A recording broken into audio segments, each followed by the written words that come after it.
पाजी पाजी पाजी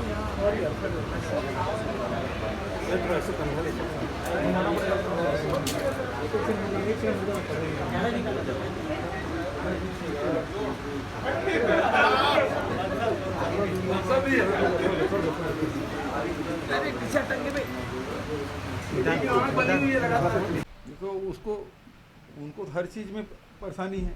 छत्तीसगढ़ सरकार के कौन से काम में जिसको परेशानी नहीं है। परेशानी इसलिए कि उसका जितने हम लोग कार्यक्रम लेके जा रहे हैं उतने उसकी ज़मीन खिसकती जा रही है। भेंट मुलाकात कार्यक्रम में सबसे बड़ी बात ये है कि हमारे जो योजनाएं हैं, जो जन कल्याणकारी योजनाएं हैं, चाहे वो बच्चों के लिए हो, छात्र छात्राओं के लिए हो, नौजवानों के लिए हो, महिलाओं के लिए हो, किसान के लिए हो, मजदूर के लिए हो, व्यापारी के लिए, जितने भी योजनाएं हमने बनाई हैं, सामाजिक संगठन हैं उसको भी ज़मीन दे रहे हैं। ज़मीन है तो उसके भवन बनाने के पैसा दे रहे हैं। ये सारी योजनाओं का क्रियान्वयन हो रहा है, नहीं हो रहा है। और इसके बाद आप देखेंगे पहले खबरें ये आती थी कि जाति प्रमाण पत्र नहीं बन रहा। आज पूरे छत्तीसगढ़ में कोई शिकायत मिलती कि जाति प्रमाण पत्र नहीं बन रहा। कहीं बाटांकन और सीमांकन की शिकायत मिलती है, कहीं पे राशन की शिकायत मिलती है, कोई शिकायत नहीं। जो मूलभूत जितनी सुविधाएं हैं, चाहे बिजली कनेक्शन से लेके सब कुछ, चाहे आवास का मामला हो, चाहे छोटे भूखंड के विक्रय की बात हो, चाहे ऑनलाइन भवन अनुज्ञा की बात हो, ये सारे जो हम लोग कार्यक्रम दिए हैं उसका लाभ मिल रहा है।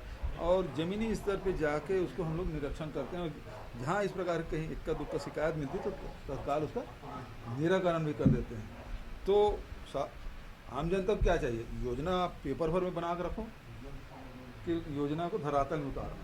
तो ये जो भेंट मुलाकात कार्यक्रम है उन योजनाओं को धरातल में उतारने का काम, ये तो बिल्कुल सही बात है कि मैं शुरू से बोल रहा हूँ कि जैसे जैसे चुनाव नज़दीक आएगा इनकी गतिविधियाँ बढ़ेगी। भारतीय जनता पार्टी का कोई मुद्दा रहा नहीं और जनता त्रस्त है। मैं तो विभिन्न संगठनों के कार्यक्रम में जाता हूँ तो जो जनता है वो ईडी की नहीं, भारतीय जनता पार्टी के लोगों के खिलाफ नाराज़गी व्यक्त कर रहे हैं। तो इन्हीं कारण से हम लोग परेशान हो रहे हैं। पहले तो ये था कि ईडी पहुंच गया मतलब लोगों का उसकी प्रतिष्ठा, उसके सम्मान खत्म होते थे। अब सब जाने ये सब राजनीतिक कारण से हो रहा है। अब जैसे कर्नाटक चुनाव हो गया वो सारे लोग अब रायपुर में आने वाले हैं। आज 20-25 अधिकारी पहुंच जाएंगे, उसके पीछे पीछे और लोग आएंगे। तो अभी पूरा टारगेट में छत्तीसगढ़ और रायपुर है। उसके लिए हमने इस बजट में भी 1200 करोड़ का प्रावधान रखा है आईटीआई का।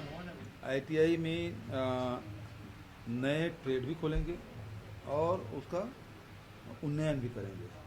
तो इसके लिए बजट में रखा हुआ है और विभागीय प्रक्रिया बहुत तेज़ी से चल भी रही है। और जैसे कैबिनेट वगैरह का डिसीजन होगा तो एक नया आपको यहाँ जॉब के लिए एक अवसर मिलेगा। क्योंकि इंजीनियर की कमी तो है ही नहीं। सबसे ज़्यादा जो कमी जो जिसके बारे में हम बोल रहे हैं स्किल्ड, तो स्किल्ड लेबर की ज़रूरत है। आईटीआई जो पास आउट हैं उनकी डिमांड पूरी दुनिया में, न केवल देश में बल्कि दुनिया में। तो वो एक सेक्टर है जिसमें ज़्यादा से ज़्यादा लोगों को रोज़गार मिल सकता है। और अभी हम लोगों ने उसी प्रकार से रूरल इंडस्ट्रियल पार्क 300 जगह हम लोग खोले हैं। कल बेल टुकरी गया था, बहुत अच्छा काम वहाँ, बिल्डिंग के भी, बढ़ाई का काम भी, सिलाई का काम है, बेकरी का काम है।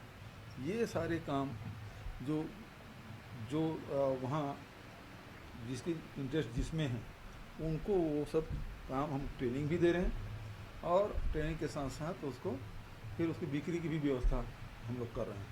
तो ऐसे लगातार उसी प्रकार से गौठान में भी लोगों को इन्वॉल्व कर रहे हैं, ज़्यादा से ज़्यादा लोगों को इन्वॉल्व करें तो रोज़गार कैसे जनरेट हो। और उसके लिए जो जो चीज़ें ट्रेनिंग के साथ साथ जो बैंक की सुविधा है, सेट तो हम बना के दे रहे हैं, ज़मीन भी उपलब्ध है, बिजली भी है। अब तो बेलटुकरी में हम लोग कल वाईफाई भी शुरू किए ताकि वो जो स्थान है उसमें हमारे जो छात्र छात्राएँ हैं जो पढ़ना चाहते हैं, अभी जो कॉम्पिटिटिव एग्ज़ाम होंगे उसकी तैयारी करना ग्रामीण क्षेत्र में और उसके नेट की प्रॉब्लम आती है तो वहाँ वाईफाई हम लोग ने कल शुरू किया। तो जितने भी हमारे रूरल इंडस्ट्रियल पार्क हैं उसको पहले वाईफाई से जोड़ेंगे। देखिए, मैं बोला था मैं बातचीत करूंगा, लेकिन अपने लोगों से। अपने लोग कौन हैं? बस्तर के निवासी, परंपरागत रूप से रहने वाले आदिवासी, वहाँ के नौजवान, वहाँ के व्यापारी, वहाँ के पत्रकार। तो जो लोग वहाँ बस्तर में निवास करते हैं, मैं अपने लोगों से बात करूँगा। और जहाँ तक नक्सलियों से बात करने की बात है, मैं शुरू से हमारा स्टैंड रहा, भारत के संविधान पर विश्वास व्यक्त करें, एक लाइन, और उसके बाद किसी मंच में बात करने के हम तैयार हैं। समझ गए? आप जबरदस्ती कोई बात मेरे मुंह में डाल। अब तो ईडी, सीबीआई, आईटी ये सब यूज टू हो गए, बिल्कुल सामान्य बात है। जैसे गली मोहल्ले में अपने सिपाही घूमते हैं ना, उसी प्रकार से लोग घूम रहे हैं, यहाँ जाएंगे वहाँ जाएंगे। मतलब नहीं समझता कि ये हमारे छत्तीसगढ़ के कोई ज़िला नहीं बचेगा, कोई ब्लॉक नहीं बचेगा, कोई मोहल्ला बचेगा कि नहीं बचेगा कि जाने में हर मोहल्ले गली में लोग पहुँचे हैं। ये स्थिति है। अंबिकापुर एयरपोर्ट पे अनुमति दी थी। हाँ, अभी शायद 16-17 15-17 के बीच में वो आएंगे और वहाँ निरीक्षण करेंगे, और उसके बाद फिर लाइसेंस के लिए हम लोग आवेदन करेंगे।